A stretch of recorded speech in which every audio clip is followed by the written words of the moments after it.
Hello everyone, आप सभी का इस लेक्चर में बहुत बहुत स्वागत है। जैसा कि आप देख पा रहे हैं, आज हम क्लास 10th की पहली chapter that is chemical reaction and chemical equation start करने जा रहे हैं। केमिस्ट्री के पॉइंट ऑफ व्यू से हमारे पहले लेक्चर हैं ये, और ऐसे भी साइंस स्टार्ट होता है तो आपकी पहला चैप्टर यही होता है। सो chemical reaction and chemical equation, यहाँ पे हम जितने भी तरह के रिएक्शंस होते हैं इस चैप्टर में हम देखने वाले हैं कि कितने तरह के रिएक्शंस हैं, है ना, और क्या क्या कैरेक्टरिस्टिक्स होती है किसी रिएक्शन की, जो भी अब 10th के बाद यानी कि 11th 12th में जो भी आप रिएक्शंस पढ़ेंगे उसका हम थोड़ा मोड़ा ओवरव्यू यहाँ पे करने वाले हैं कि आखिर किस तरीके से रिएक्शन होती हैं, कैसे रिएक्शन को बैलेंस करते हैं। सो ऑल अबाउट रिएक्शंस के बारे में हमें समझना है। हमारे डे टू डे लाइफ में बहुत सारे रिएक्शंस होते रहते हैं हमारे चारों तरफ, बट हम किसी में गौर करते हैं, किसी में नहीं करते, राइट। तो इसी तरीके से हम यहाँ पे chemical reactions and chemical equation में एक एक चीज जो भी रिएक्शन के बारे में रिक्वायरमेंट होगी वो सब कुछ मैं आपको इस लेक्चर में 1 by 1 सिस्टमेटिक वे में बताऊंगा। सबसे पहले मैं स्टार्ट करना चाहूंगा फिजिकल एंड केमिकल चेंज से, थोड़ा सा इंट्रोडक्शन देना चाहूंगा इसका, क्योंकि यहां पे हम रिएक्शंस की बात कर रहे हैं तो physical reaction and chemical reaction की थोड़ी सी नॉलेज हमें होनी चाहिए। जैसा कि हम क्लास 7th में ही पढ़ चुके हैं फिजिकल एंड केमिकल चेंज को, तो हमें बहुत अच्छे तरीके से आता है पहले से। थोड़ा सा हम ब्रशअप कर लेते हैं इसको सो दैट हमें रिकॉल हो जाए चीजें। फिजिकल चेंज उसे कहते थे, अगर याद हो आपको, है ना, कि आप उसमें कोई भी मॉलिक्यूलर लेवल पे चेंज नहीं कर पाते थे, मतलब उसकी फिजिकल प्रॉपर्टीज ही सिर्फ चेंज होती थी, जैसे कलर, है ना, मेल्टिंग पॉइंट, बॉइलिंग पॉइंट, कोई नया सब्सटेंस नहीं बनता था। So no new substances formed during physical reaction, है ना। तो ये चीज है कि सिर्फ आप समझ के चलिए कि यहां पे मॉलिक्यूलर प्रॉपर्टीज नहीं चेंज होता, बाकी जितने भी चीज है चेंज हो जाए कोई प्रॉब्लम नहीं, मॉलिक्यूलर प्रॉपर्टीज चेंज नहीं होनी चाहिए, है ना। तो फिजिकल चेंज में हम सिंपली यही जानते हैं कि कोई नया प्रोडक्ट नहीं बनता है यहां पे, और ये टेम्पररी चेंज होता है और इजीली रिवर्स किया जा सकता है इसको। जैसे आप सिंपल एग्जांपल्स की बात करें, अभी ढेर सारे example physical and chemical change दोनों के बताएंगे। तो यहां पे हमने देखा कि नो न्यू प्रोडक्ट या नो न्यू सब्सटेंसेस फॉर्म, यहां पे ऑलवेज नया सब्सटेंस बनता है, जैसा कि आपने देख रखा है पहले ही। परमानेंट चेंज होता है, एक बार आपने ये चेंज कर दिया तो कभी भी आप इसे रिवर्स नहीं कर पाते हैं, इसीलिए हम इसे परमानेंट चेंज कहते हैं। और इसको कांट बी इजीली रिवर्स्ड, इसे आप सेम रिवर्स नहीं ला सकते। जैसे एग्जांपल के तौर पे अगर मैं बात करूं, यहां पे हम ले लेते हैं मेल्टिंग ऑफ आइस, इस जगह पे आप ले लेते हैं मेल्टिंग ऑफ आइस। तो क्या देखते हैं कि अगर आपने आइस को मेल्ट कर दिया और वाटर बना दिया, फिर आप इसको हीट करके आपने क्या किया, हीट किया तो ये वाटर बन गया। अब इसको फिर से अगर इधर से इधर ले जाना है तो आप इसको कोल्ड कर दो। जैसे ही कोल्ड करेंगे यानी कि यहां पे प्रॉपर्टीज चेंज करेंगे, ये जो यहां पे आपने हीट किया था यहां पे आप कोल्ड कर दीजिए तो ये अगेन आइस बन जाएगा, यानी कि ये रिवर्स किया जा सकता है, बट यहां पे नहीं किया जा सकता। जैसे मान लीजिए एक बार मिल्क से कर्ड आप बना दिए, सपोज करिए मिल्क से आपने कर्ड बना दिया, क्या आप कभी कर्ड से मिल्क बना सकते हैं? Never, not possible. सिर्फ ऊपर वाला पॉसिबल है, एक ही डायरेक्शन में पॉसिबल है, इसीलिए हम यहां लिखते हैं कांट बी रिवर्स्ड, है ना। नेक्स्ट हम बात करें इवेपोरेशन ऑफ वाटर, यहां पे आप लिख सकते हैं इवेपोरेशन ऑफ वाटर, फिर उसको कंडेंस करेंगे तो वो फिर से वाटर में बन जाएगा। लेकिन आप क्या, digestion of food in human body किसका एग्जांपल होगा? केमिकल चेंज का, क्योंकि एक बार डाइजेस्ट हो गया तो फिर भैया दूसरे फॉर्म में निकलेगा, वो न्यू प्रोडक्ट बन के वहां पे, है ना, ऑलवेज न्यू प्रोडक्ट बन के निकलता है मॉर्निंग में जो भी खाते हो आप दिन भर में, समझ रहे हो। इसी तरीके से हम बात करें बर्निंग ऑफ पेट्रोल तो क्या होगा? Chemical change.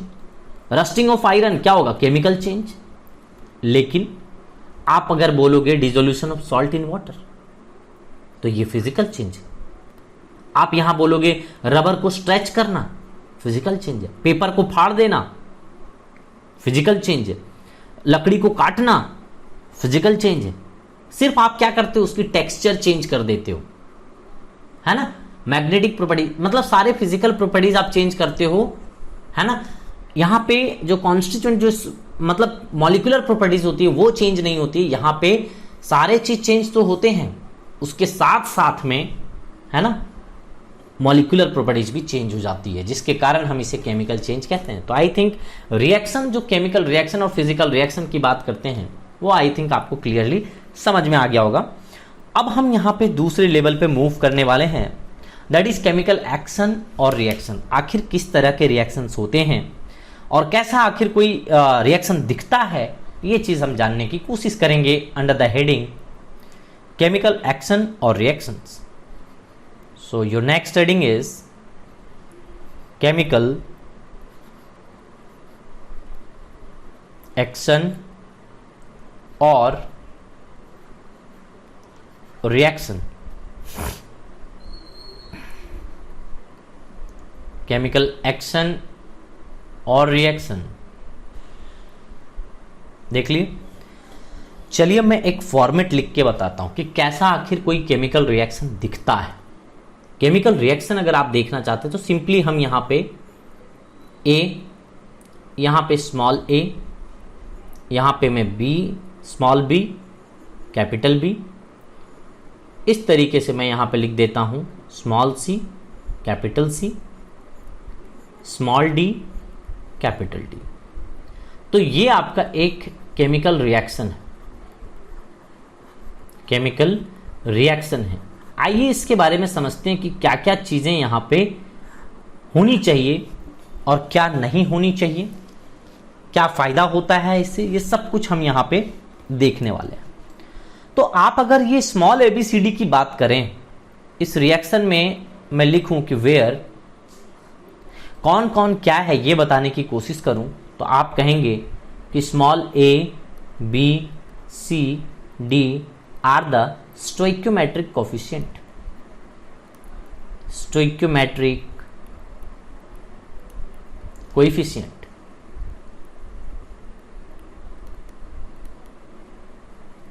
stoichiometric coefficient। अगर हम इसी तरीके से बोलें कि capital A and capital B की बात करें, तो यहां पे हम कहते हैं कि capital A and capital B जो होता है आर द रिएक्टेंट्स।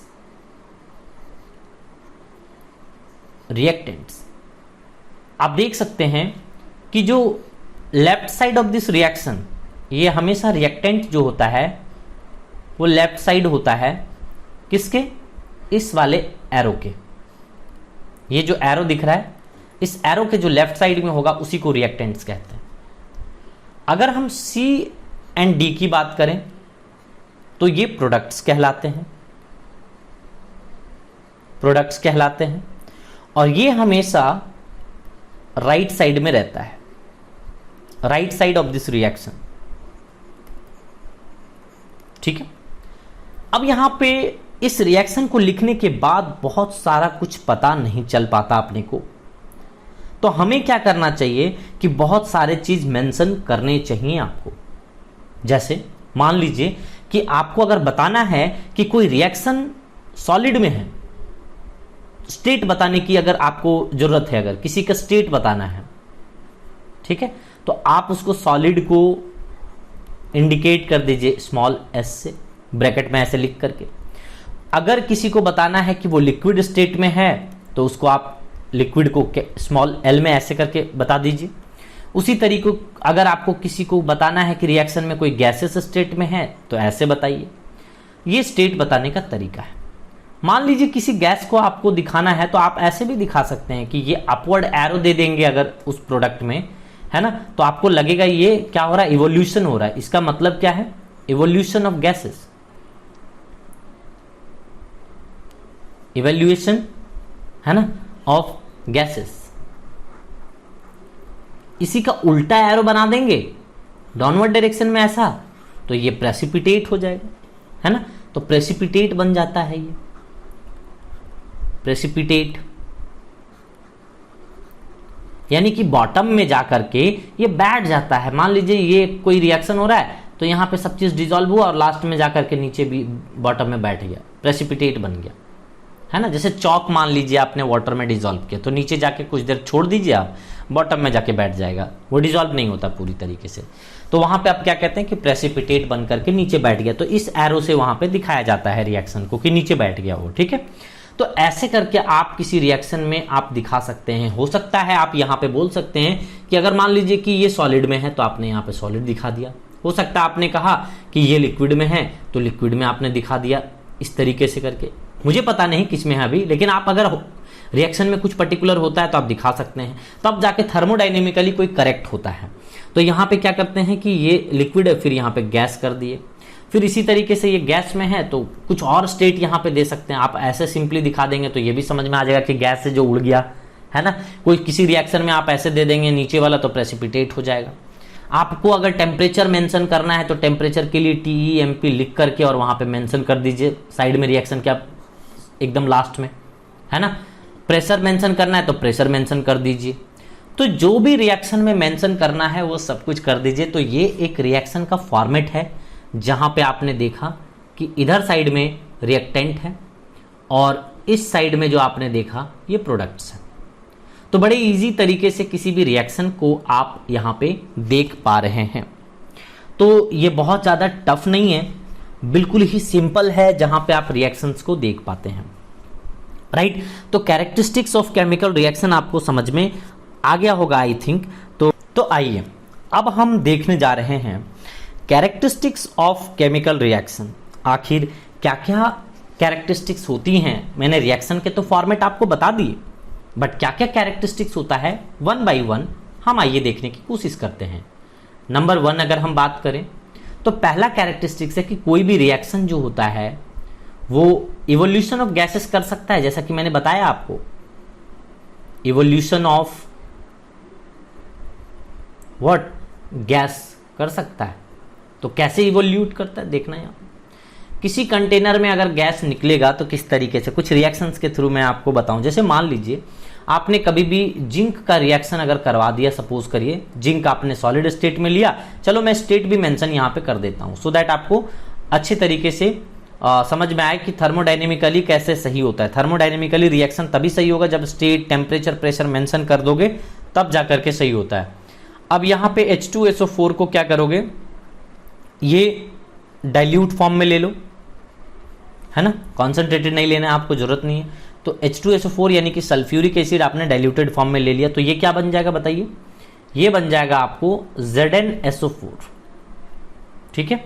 ZnSO4 जो बनेगा इसको हम एक्वस स्टेट में कहते हैं कि ये एक्वस फॉर्म में है, और साथ में यहां पे H2 गैस बन जाता है, ठीक है। तो ये बन गया आपको H2 गैस, और H2 गैस को हमने दिखा दिया कि इवॉल्व हो रहा है ऐसा। तो एरो से भी दिखा सकते हैं या फिर आप सिंपली यहां पे लिख सकते हैं कि ये गैसेस स्टेट में है, इस तरीके से मेंशन कर दे सकते हैं, कोई दिक्कत नहीं है। एक और रिएक्शन आप लिख सकते हैं, जैसे मान लीजिए कि आयरन सल्फाइड है, आयरन सल्फाइड है, ये अगर आप सॉलिड स्टेट में यहां पे लिख लीजिए तो यहां पे आप क्या करेंगे कि H2SO4 को अगेन आप डाइल्यूट फॉर्म में यहां पे ले सकते हैं, और इससे जब आप रिएक्शन कराएंगे तो अगेन यहां पे डिस्प्लेसमेंट रिएक्शन होगा मेटल एंड नॉन मेटल में। क्लास 8th में भी आपने देखा होगा कि जो मोर रिएक्टिव मेटल होता है वो हाइड्रोजन से ज्यादा रिएक्टिव मेटल है ये जिंक, तो ये हाइड्रोजन को एक लात मारेगा, डिस्प्लेस हो जाएगा। सिमिलरली आयरन यहां पे ज्यादा रिएक्टिव है हाइड्रोजन से, तो ये भी इसको डिस्प्लेस कर देता है और प्रोडक्ट बना लेता है क्या, FeSO4 एक्वस स्टेट में, राइट। और यहां पे H2S गैस जो होता है वो रिलीज कर जाता है। तो आप ये अपवर्ड डायरेक्शन वाला एरो दिखा सकते हैं, या फिर आप सिंपली यहां पे कर दीजिए कि गैसेस स्टेट में है तो भी चलेगा। तो यहां पे जो बना आपका फेरस सल्फेट बना, ठीक है, ये फेरस सल्फेट बना और ये अपना हाइड्रोजन सल्फाइड बना। अगर इसी तरीके से आप कुछ और रिएक्शन करा के देखना चाहते हैं तो आप देख लीजिए। जैसे मान लीजिए कि आपने KClO3 लिया, सो KClO3 को आप सॉलिड स्टेट में ले लीजिए। आपने क्या करा, इसको हीटिंग करना स्टार्ट करा इन प्रेजेंस ऑफ MnO2। तो क्या होगा, यहां पे MnO2 जो है वो एक कैटलिस्ट की तरह वर्क करता है। So what is catalyst? बेटा कैटलिस्ट हम कहते हैं, जैसे आप क्या करते हो कि दही बनाने के लिए आप देखना अपने घर में अगर माँ को या बहन को कभी दही बनाते हुए देखे हो तो क्या करते हैं वो लोग, घर में ही दही कैसे बनाया जाता है कि मिल्क को ले आते हैं, वो सस्ता पड़ता है वो वाला मिल्क ले आते हैं और दही का थोड़ा सा सैंपल वो रखे रहते हैं, वो क्या करते हैं उसमें थोड़ा सा ऐड कर देते हैं। तो ये एक कैटलिस्ट की तरह वर्क करा, यानी कि इसके रेट ऑफ रिएक्शन को बढ़ा दिया। जो चीज रखे रखे बहुत लेट से होता, ये बड़ी जल्दी रातों रात ये आपको दही में चेंज करके 6 से 7 घंटे में दे देता है चेंज करके, राइट। तो यहाँ पे कर्ड आपको कैटलिस्ट की तरह काम किया। बस यहाँ पे भी वही है कि ये कैटलिस्ट सिर्फ रेट ऑफ रिएक्शन को या तो बढ़ा देता है या फिर घटा देता है। तो पॉजिटिव कैटलिस्ट रहता है तो रेट ऑफ रिएक्शन को बढ़ा देता है, और अगर नेगेटिव कैटलिस्ट रहता है तो वो रेट ऑफ रिएक्शन को घटा देता है। इस तरीके से कैटलिस्ट हम कहते हैं, ठीक है। तो कैटलिस्ट का सिर्फ और सिर्फ काम क्या है, रेट ऑफ रिएक्शन को यानी कि प्रोडक्ट को जल्दी से ले आना या फिर थोड़ा सा देर करवा देना, लेकिन कभी भी रिएक्शन में पार्टिसिपेट नहीं करते हैं ये लोग, रिएक्शन में पार्टिसिपेट नहीं करते है ना, रिएक्टेंट के साथ भिड़ने नहीं जाते हैं ये लोग। तो ये आपको प्रोडक्ट मिल जाएगा 2 टाइम्स ऑफ KCl जो कि सॉलिड स्टेट में रहेगा, और साथ में आपको O2 यहाँ पे मिल जाएगा और ये O2 गैसेस स्टेट में रहेगा। मैं बैलेंसिंग नहीं किया हूं, आप चाहें तो बैलेंसिंग कर सकते हैं। तो यहाँ पे आप 2 लगा देंगे तो 2 KCl बन जाएगा और साथ में यहाँ पे 3 लगा दीजिए तो ये पूरी तरीके से रिएक्शन बैलेंस हो जाता है। हम यहाँ पे सीखेंगे बैलेंसिंग करने का मेथड, ये तो हिट एंड ट्रायल मेथड है। जस्ट हमने देखा कि लेफ्ट साइड में कितना है, राइट साइड में कितना है, और दिख के समझ में आ गया कि अच्छा ऐसे होना है। चलिए हम दूसरे कैरेक्टरिस्टिक्स की थोड़ी सी बात कर लें, है ना। सो अपना दूसरा जो कैरेक्टरिस्टिक्स है बेटा वो है change of colour. Change of colour की बात करते हैं, जो दूसरा कैरेक्टरिस्टिक्स अपना होता है।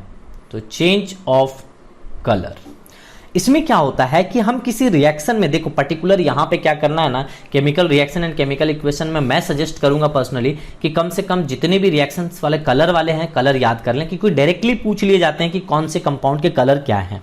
जैसे मान लीजिए कोई रिएक्शन में लिख के देता हूं, मान लीजिए नंबर 1, क्योंकि इतने सारे कम से कम आपको याद रखने पड़ेंगे, है ना, प्रोडक्ट के रिएक्टेंट के जो भी कंपाउंड का कलर है वो प्लीज अभी इस स्टेज में आप याद रखें। आगे चल करके आपको कुछ कॉन्सेप्ट बताए जाएंगे तो जाकर के हो सकता है थोड़ा हेल्प मिलेगा, बट इस स्टेज में अभी फिलहाल 10th में आपको याद ही रखना पड़ेगा। सो Pb3O4 है, राइट, ये सॉलिड स्टेट में है। सो यहां पे आपको क्या करना है, यहां पे हीटिंग करना है, राइट। अब ये हीटिंग करेंगे तो लीड ऑक्साइड जो है, ये जो लीड ऑक्साइड जो आपने यहां पे शुरू में बना रखा था वो एक्चुअल में रेड कलर का दिखता है, लेकिन जब आप इसे हीट कर देंगे ना तो ये कन्वर्ट हो जाता है 6 टाइम्स ऑफ PbO में, और ये सॉलिड स्टेट में रहता है जिसे आप लीड मोनोऑक्साइड कहते हैं, जो कि येलो कलर में चेंज हो जाता है। बेटा मैं बता रहा हूं, अगर रिएक्शन में ये वाला कलर्स याद है ना तो कभी कभी आपको X, Y, Z के फॉर्म में कैलकुलेट करने के लिए दे देते हैं क्वेश्चंस में, आपको बहुत बड़ा पैराग्राफ लिखा हुआ रहता है और बोला जाता है उसमें बताइए X कौन होगा, Y कौन होगा, Z कौन होगा। वहां पे आपको कलर बहुत हेल्प करेगा प्रोडक्ट बताने में। सो कलर जरूर याद रखना, कलर अगर याद रहेगा, ज्यादा तो आपको बताऊंगा नहीं, ज्यादा तो प्रोडक्ट कलर आपको याद नहीं रखना, हार्डली मैक्सिमम 10 कंपाउंड के कलर याद रखने, उससे ज्यादा नहीं। कलेक्टिवली एक जगह आप लिख लीजिए और उन सभी के कलर्स को याद कर लीजिए, that will be better for you. Okay, next अगर हम बात करें तो ये दोनों हो गए। CuCO3 कॉपर का कार्बोनेट, अगर हम बात करें कॉपर कार्बोनेट जो कि ग्रीन कलर का होता है, राइट, ये ग्रीन कलर का होता है और हमने इसे सॉलिड स्टेट में ले रखा है। आप क्या करिए, अगेन इसको हीट करिए। हीट का सिंबल होता है बेटा, ये डेल्टा जो मैं दे रहा हूं ना, ये हीट का सिंबल है। आप इस तरीके से हीट को दिखा सकते हैं। जब ये कन्वर्ट होता है ये बनता है CO और साथ में CO2 गैस रिलीज होता है, तो ये गैसेस स्टेट में है, that is carbon dioxide. And ये कॉपर ऑक्साइड जो है, this one is copper oxide. Copper oxide आपका ये ब्लैक कलर का बनता है ना, BlACk। सो ब्लैक कलर का ये बनता है। देखिए ग्रीन कलर का कॉपर कार्बोनेट कन्वर्ट हो जाता है, ये भी सॉलिड स्टेट में रहता है और ये ब्लैक कलर में कन्वर्ट हो जाता है। इसी तरीके से कुछ और एग्जाम्पल्स हैं, मैं इसलिए लिख रहा हूं ताकि आपको कलर्स याद रह जाए। डायरेक्टली कलर्स पूछ लिए जाते हैं तो मान लीजिए कि 2Pb और NO3 whole twice solid state में ले लिया आपने सिंपल हीटिंग कर दिया। अब हीटिंग करने के बाद आपको ये मिल जाता है क्या, PbO और साथ में 4 टाइम्स ऑफ NO2 मिल जाएगा और यहाँ पे O2 गैस मिल जाएगा, है ना। तो ये नाइट्रोजन NO2 गैस है, नाइट्रोजन डाइऑक्साइड एक गैस है जो कि ब्राउन कलर का गैस है। एक्सट्रीमली इंपॉर्टेंट बेटा, मैं बता रहा हूं बहुत ज़्यादा इंपॉर्टेंट है, ये बहुत बार पूछ लिया जाता है आपको रिएक्शंस के, इनडायरेक्टली रिएक्शंस में पूछ लिए जाते हैं। PbO का अभी थोड़ी देर हमने पढ़ा पहले कि ये येलो कलर का होता है, कोई प्रॉब्लम नहीं होनी चाहिए। एंड PbONO3 जो होता है नाइट्रेट इसका जो बनता है, लेड नाइट्रेट जो बनता है ना, ये होता है आपको व्हाइट कलर में। तो आप देखिए जब व्हाइट कलर को आप हीट कर रहे हैं लेड नाइट्रेट को, तो येलो कलर के PbO में, एंड NO2 गैस का जरूर याद रखना ब्राउन कलर का होता है ये, राइट। इसी तरीके से आप मान लीजिए एक रिएक्शन में, फोर्थ रिएक्शन लिखने की कोशिश करता हूं।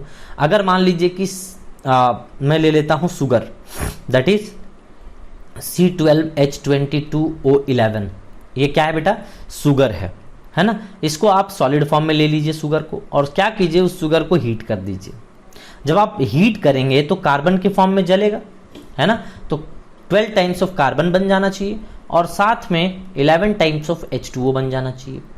H2O जो होगा यहाँ पे वेपर के फॉर्म में होगा, यानी कि गैसेस स्टेट में लिख दिया, और कार्बन ब्लैक जो होगा वो सॉलिड फॉर्म में यहाँ पे रहेगा। तो ये ब्लैक कलर का यहाँ पे कार्बन रहता है, कार्बन ब्लैक कलर का होता है बेटा, है ना। और ये H2O देख लो यहाँ पे वेपर के फॉर्म में उड़ेगा, क्योंकि हीट दोगे तो वेपर ही बनेगा ना। तो ये है, तो आपने सॉलिड स्टेट में लिया था, तो ये वाला जो आप शुगर आपके घर में भी होगा आपको पता है, तो ये व्हाइट कलर का शुगर होता है, आपको पता ही है। तो व्हाइट कलर का शुगर को आप हीट करते हैं तो ब्लैक कलर के कार्बन में चेंज हो जाता है और साथ में यहाँ पे वाटर में कन्वर्ट हो जाता है।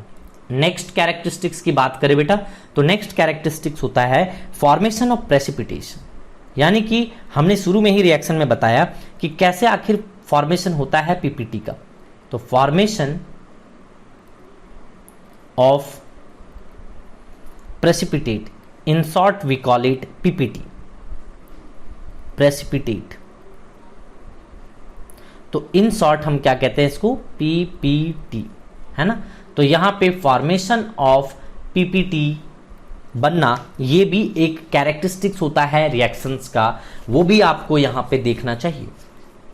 वो क्या है सर, मान लीजिए किसी रिएक्शन को आप कराते हैं, है ना, तो कुछ कलर वाले कलर तो याद कर लीजिए। यहाँ पे भी कुछ कुछ कलर अगर देखने को मिलेगा तो वो कलर कम से कम 10 से 12 कंपाउंड आपको वैसे मिलेंगे जिसके आपको कलर याद रखने चाहिए। आपको मैं AgNO3 का एक रिएक्शन दिखाता हूँ कि AgNO3 एक्वस फॉर्म में, यानी कि वाटर एसोसिएटेड है, चारों तरफ से इसके वाटर मॉलिक्यूल लगे हुए हैं। आपने एक वाटर का टैंक लिया, उस वाटर के टैंक में आपने क्या किया, NaCl को डाला और AgNO3 को डाल दिया, तो दोनों क्या हो जाएंगे, एक्वस फॉर्म में आ जाएंगे, यानी कि वाटर इनको चारों तरफ से घेर लेंगे, है ना। तो ये है सिल्वर नाइट्रेट और ये है अपना सोडियम क्लोराइड। जैसा कि आपको पता है सोडियम क्लोराइड का जो कलर होता है बेटा, याद रखना ये बहुत इंपॉर्टेंट है, क्या है, कलरलेस, वेरी वेरी इंपॉर्टेंट, याद रखना है। NaCl कलरलेस होता है बेटा, है ना, उस कलर को हम कलरलेस कहते हैं। तो ये बन जाएगा आपको NaNO3, राइट। यहाँ पे सोडियम नाइट्रेट इसको कहते हैं और सोडियम नाइट्रेट का भी कलर जो होता है बेटा वो कलरलेस ही होता है ना, कलरलेस। और साथ में आप देखेंगे डबल डिस्प्लेसमेंट रिएक्शन हो रहा है यहाँ पे, दैट इज यहाँ पे AgCl बनेगा। मैं आपको आगे चल करके सारे टाइप ऑफ रिएक्शन बताने वाला हूँ कि कैसे कैसे रिएक्शन होते हैं, है ना। तो फिलहाल 8th क्लास के लॉजिक से आप यहाँ पे बता सकते हैं कि यहाँ पे दोनों एक दूसरे को डिस्प्लेस कर रहे हैं, डबल डिस्प्लेसमेंट, यानी कि Ag इसके Cl के साथ चला जा रहा है और NaNO3 सोडियम के साथ चला आ रहा है। तो यहाँ पे आप सिल्वर क्लोराइड बनते हुए लास्ट में देखते हैं, जो कि ये व्हाइट कलर का पीपीटी बनता है बेटा, व्हाइट पीपीटी बनता है, नीचे बॉटम में बैठ जाता है व्हाइट पीपीटी के फॉर्म में, है ना। मतलब मान लीजिए कि ये कंटेनर है, तो इस कंटेनर में नीचे एक व्हाइट कलर का प्रेसिपिटेट बैठ जाता है ना। जैसे मान लीजिए चॉक को आपने वाटर में डिजोल्व कर देते हो, चॉक को थोड़ी देर के लिए स्टे होने के लिए छोड़ दीजिए, तो वो नीचे बॉटम में बैठ जाता है, इसीलिए हम यहाँ पे ये कह रहे हैं। एक और रिएक्शन मैं आपको बता देता हूँ सो दैट और आइडिया मिल जाए। जैसे मान लीजिए कि आप ले लेते हैं FeSO4, सो FeSO4 अगर आपने वाटर में ले लिया और साथ में उसके सोडियम हाइड्रोक्साइड भी ले लीजिए। सो सोडियम हाइड्रोक्साइड भी आपने ले लिया वाटर के अंदर अंदर में, तो एक्वेस के फॉर्म में दोनों कन्वर्ट हो जाएगा, क्योंकि ferrous sulphate and sodium hydroxide दोनों ही वाटर में जब डिजॉल्व होंगे तो दोनों चारों तरफ से उसको वाटर मॉलिक्यूल जो घेर लेंगे, इसीलिए एक्वेस फॉर्म में लिख दिया मैंने। तो ये Na2SO4 हो जाएगा बेटा, ये एक्वेस फॉर्म में आ जाएगा, है ना। ये वाटर में ही Na2SO4 बना लेगा, दैट इज सोडियम सल्फेट बना लेगा, और साथ में इसके फेरस हाइड्रोक्साइड बनेगा, है ना, that is FeOH whole twice बनेगा बेटा, जो सॉलिड स्टेट में नीचे जाके बॉटम में बैठ जाता है। ऐसे आप ऐसे एरो दिखा सकते हैं कि नीचे बॉटम में बैठ जाता है, जो कि ग्रीन पीपीटी बनता है बेटा, ग्रीन पीपीटी बनता है। तो ये कुछ एग्जाम्पल्स हैं कलर्स के, जिसे आपको याद रखना चाहिए मेरे ख्याल से, है ना। कुछ और कलर्स याद करने हैं तो बेरियम सल्फेट जो बनता है वो भी वाइट पीपीटी बनता है। तो आप सिंपली यहाँ पे BaCl2 एक्वस फॉर्म में ले लीजिए और डाइल्यूट H2SO4 ले लीजिए, डाइल्यूट H2SO4 ले लीजिए। तो ये क्या बना लेगा आपको, BaSO4 बेरियम सल्फेट बना लेगा, और बेरियम सल्फेट के साथ में 2 टाइम्स ऑफ HCl बनेगा, है ना, जो कि एक्वस स्टेट में रहता है। तो यहाँ पे जो बेरियम सल्फेट होता है बेटा, ये व्हाइट पीपीटी बनाता है। क्या बनाता है, व्हाइट पीपीटी बनाता है। तो कुछ रेडिकल्स आपको याद रखने पड़ते हैं, उसके कलर्स याद रखने पड़ते हैं। कलर के लिए कोई माई बाप नहीं है, कोई आपको हेल्प नहीं कर सकता कलर के लिए, तो कलर आपको आई थिंक याद ही रखना पड़ेगा। तो इसमें कोई भी ज़्यादा इधर उधर करने की जरूरत नहीं बेटा, बेहिचक आप इसे याद कर लीजिए। ज़्यादा नहीं है, एक जगह कलेक्टिवली लिखेंगे तो काउंट करके ही 10 से 12 कलर्स आ पाएंगे, उससे ज़्यादा नहीं आएगा। आप अपने फ्रंट टेबल में लगा लीजिए, जो भी ज़्यादा डिफिकल्ट लगता है याद करने में, आप अपने स्टडी टेबल के फ्रंट में लगा लीजिए, तो वो आपको इजी बना देता है याद करना। बार बार देखोगे तो वो अपने आप याद आ जाएगा, रिएक्शन देखते ही समझ में आ जाएगा, अच्छा इसका कलर ये था। चलिए एनर्जी चेंजेस की बात करते हैं, ये भी एक कैरेक्टरिस्टिक्स है यहाँ पे, ठीक है। तो एनर्जी चेंज की बात करते हैं कि एनर्जी चेंज किस तरीके से किसी रिएक्शन में होता है। किसी रिएक्शन में 2 तरीके से एनर्जी चेंज होता है। नंबर 1 इज, हो सकता है रिएक्शन एंडोथर्मिक हो, है ना, एंडोथर्मिक रिएक्शन। सो मैं रिएक्शन को Rx⁴n लिख रहा हूं, कोई दिक्कत नहीं है, ठीक है। तो एंडोथर्मिक का मतलब यहां पे सिंपली देखिए, यहां पे कह रहा है चीख चीख करके 2। जब सिस्टम को आप, ये मान लीजिए ये कोई सिस्टम है, सिस्टम को आप हीट देते हैं, हीट क्या कर रहे हैं, दे रहे हैं, देखो ना चिल्ला चिल्ला के कह रहा है ये 2, समझ रहे हो। तो एंडोथर्मिक में आपको सिस्टम को हीट देना पड़ता है, तो इस प्रोसेस को कहते हैं क्या, यहाँ पे एंडोथर्मिक। जैसे मान लीजिए एक एग्जांपल लेना चाहते हैं तो आप ले लीजिए, कार्बन को आप रिएक्शन करवा दीजिए, कार्बन सॉलिड को रिएक्शन, ये सॉलिड स्टेट में लिया है आपने कार्बन को, और यहाँ पे मैं स्टेट लिख ही देता हूँ तो ज़्यादा बेहतर होगा बेटा आपके लिए। तो चलिए हम यहाँ पे कार्बन सॉलिड स्टेट में ले लिए, और साथ में आपको क्या किया मैंने कि 2 टाइम्स ऑफ सल्फर भी आपको सॉलिड स्टेट में दिलवा दिया। सल्फर है ये, सल्फर सॉलिड स्टेट में है। तो ये जो प्रोडक्ट बनाता है ना, आपको हीट देना पड़ेगा, यहाँ पे आपको एनर्जी देना पड़ेगा इस केस में, और तब जाकर के ये कंबाइन होकर के CH2 बना लेते हैं, ये लिक्विड स्टेट में चला जाता है। तो सॉलिड से लिक्विड गया, यहीं पे आप देख सकते हो, एक तो कंबाइन किया तो एनर्जी रिलीज होनी चाहिए सर, कॉम्बिनेशन में तो एनर्जी रिलीज होती है, बट यहाँ पे तो एनर्जी यहाँ पे देना पड़ गया हमें, है ना। यहाँ पे आप एनर्जी क्या कर रहे हो, प्रोवाइड करा रहे हो। क्यों, क्योंकि यहाँ देखो ये सॉलिड है और ये भी सॉलिड है, तो इसको तोड़ने में बहुत एनर्जी लग जाता है, ठीक है। तो ये तोड़ोगे तो लिक्विड स्टेट में आएगा, तो इसमें एनर्जी बहुत ज्यादा देना पड़ जाता है हमें, इसीलिए ओवरऑल प्रोसेस जो हो जाता है ये क्या हो जाता है, एंडोथर्मिक प्रोसेस हो जाता है बेटा। इस चीज को समझने वाली बात है। नो डाउट जब भी कॉम्बिनेशन रिएक्शन होता है, यानी कि जब कोई मिलते हैं तो एनर्जी रिलीज होती है, बट यहां पे देना पड़ गया क्योंकि सॉलिड को लिक्विड में कन्वर्ट करना था, इसीलिए। नेक्स्ट अगर हम बात करें तो प्रोसेस एक्सोथर्मिक की बात कर लेते हैं। 2 प्रोसेस होता है, एंडोथर्मिक एंड एक्सोथर्मिक। तो एक बार याद हो गया हमें कि सिस्टम को हीट दे रहे हैं तो एंडोथर्मिक है, तो इसका उल्टा कर दीजिए एक्सोथर्मिक रिएक्शन को। तो एक्सोथर्मिक रिएक्शन क्या होगा, एक सिस्टम है, मान लीजिए ऐसा करके आपका एक सिस्टम है, यहां से अगर मान लीजिए हीट निकल रहा है, ऐसा करके हीट बाहर की ओर निकल रहा है, तो ये प्रोसेस को आप कहते हैं एक्सोथर्मिक। यानी कि आप इसको कहते हो क्या कि ये एब्जॉर्ब कर रहा है एनर्जी को और ये यहाँ पे रिलीज हो रहा है एनर्जी, ठीक है। ऐसा आप टर्मिनोलॉजी यूज कर सकते हैं। जैसे मान लीजिए आपने क्या किया कि रिएक्शन करवा दिया, मैग्नीशियम सॉलिड है और साथ में O2 गैस है, तो इसको आपको हीट यहाँ पे क्या करना पड़ेगा, थोड़ा सा हीट आप दीजिए तो आपको ज़्यादा से ज़्यादा हीट अमाउंट बाहर निकलता है। हीट अगर थोड़ा सा प्रोवाइड कराएंगे तो आपको क्या होगा कि 2 टाइम्स ऑफ MgO बन जाएगा, और साथ में बहुत ज़्यादा एनर्जी रिलीज होता है इस केस में। तो एनर्जी जब रिलीज हो रहा है बेटा, ये क्या हो रहा है, एनर्जी रिलीज हो रहा है। तो एनर्जी रिलीज हो रहा है तभी हम कहते हैं यहाँ पे क्या होता है, एनर्जी रिलीज होने को क्या कहते हैं, एक्सोथर्मिक प्रोसेस। तो दो ही तरह का रिएक्शन होता है बेटा, एंडोथर्मिक और एक्सोथर्मिक। इसी तरीके से एक और रिएक्शन आप देख सकते हैं, मान लीजिए CaO, अक्सर ये रिएक्शन आपने घर में भी देखा होगा, कैल्शियम ऑक्साइड है ना, जिसको वाटर में जैसे ही डालते हैं बुलबुला आने लगता है ना। और वहाँ पे क्या होता है कि एक्चुअल में कैल्शियम हाइड्रोक्साइड वहाँ पे बनता है, कैल्शियम हाइड्रोक्साइड बनता है और साथ में बहुत इनॉर्मस अमाउंट ऑफ हीट निकलता है। सो हीट एनर्जी भी वहाँ से क्या होता है बेटा, निकलता है। तो हीट निकलता है तो अब क्या कहोगे, ये प्रोसेस क्या हो गया, एक्सोथर्मिक। तो बहुत ज़्यादा टेंशन वाली बात तो है नहीं। एंड लास्ट कैरेक्टरिस्टिक्स की बात करते हैं, आइए। So last characteristics and fifth characteristics, that is state of change in state, change in state. तो जितना भी चीज मैंने शुरू में रिएक्शन में आपको बताया था वो सारे के सारे स्टेट यहां पे आ चुके हैं। तो आप सिंपली बता सकते हैं कि जो ये हो जाएगा रिएक्शन, मान लीजिए कि सिंपल आपको पता है कि जब H2O2 से मिलता है, H2O2 से मिलता है, दोनों गैसियस फॉर्म में ही मिलते हैं बेटा।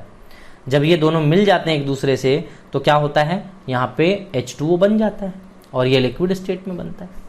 ठीक है, तो ये जो हुआ है वो स्टेट चेंज हो गया ना, गैस से कहाँ पे आ चला गया, देखो लिक्विड स्टेट में। तो इसको स्टेट चेंज कहते हैं। तो ये कोई भी अमाउंट ऑफ एनर्जी, किसी भी तरह का एनर्जी को हम यूज कर सकते हैं, इलेक्ट्रिकल करंट यूज कर सकते हैं इसको तोड़ने के लिए, है ना। इस तरीके से कोई भी एनर्जी यूज कर सकते हैं। बट यहाँ पे एनर्जी रिलीज हुई है क्योंकि यहाँ पे वाटर का फॉर्मेशन होता है और वाटर के फॉर्मेशन में बहुत ज्यादा एनर्जी रिलीज होता है। आपने एसिड बेस्ड सॉल्ट में भी देखा था कि 57.1 किलो जूल पर मोल एनर्जी रिलीज होती है जब वाटर का फॉर्मेशन होता है, तो जो कि बहुत ज़्यादा अमाउंट ऑफ एनर्जी होती है वो, है ना। और लास्ट रिएक्शन आप देख लीजिए, इसी को रिवर्स कर देता हूँ। सो 2H2O अगर लिक्विड स्टेट में है और इसको आप तोड़ना चाहते हैं तो यहाँ पे इलेक्ट्रिकल एनर्जी दे दीजिए, ये आपको इलेक्ट्रिकल एनर्जी आप प्रोवाइड करा दीजिए इसको। तो क्या होगा, ये टूट करके यहाँ पे बन जाएगा 2H2 और ये गैसेस स्टेट में बन जाएगा और साथ में O2 गैसेस स्टेट में बन जाएगा। समझ में आए। तो इस तरीके से आप ढेरों एग्जांपल ले सकते हैं बेटा जो चेंज इन स्टेट की बात करता है। यहाँ पे आप देखिए गैस गैस में आ गया लिक्विड से। और आप ले सकते हैं अमोनिया, ले लीजिए, अमोनिया एक गैस होता है नॉर्मल स्टेट में। साथ में हाइड्रोक्लोरिक एसिड ले लीजिए जो कि गैसेस स्टेट में है। तो जब NH4Cl बनता है, इसको क्या बोलते हो, NH4Cl, अमोनियम क्लोराइड, ये सॉलिड स्टेट में बनता है। तो पूरी तरीके से स्टेट चेंज हो जाता है। तो बहुत सारे रिएक्शंस होते हैं जहां पे रिएक्टेंट में कुछ और स्टेट था और प्रोडक्ट में कुछ और स्टेट आ जाता है। तो ये हमने सारे के सारे कैरेक्टरिस्टिक्स देख लिए, रिएक्शंस के फॉर्मेट देख लिए। अगले लेक्चर में और भी हम केमिकल इक्वेशन के बारे में जानने की कोशिश करेंगे। केमिकल रिएक्शंस के बारे में आज हमने बहुत सारे कुछ आपको बताए, इनको अच्छे तरीके से देखिए, है ना। और जो हमारा मेन पर्पस है इस चैप्टर का वो बैलेंसिंग है, और वो मैं बैलेंसिंग बहुत अच्छे तरीके से आपको बताऊंगा, है ना। बहुत सारे चीज हम अच्छी चीज सीखने वाले हैं यहाँ पे। सो आज के लेक्चर में इतने ही रखते हैं। Thank you everyone.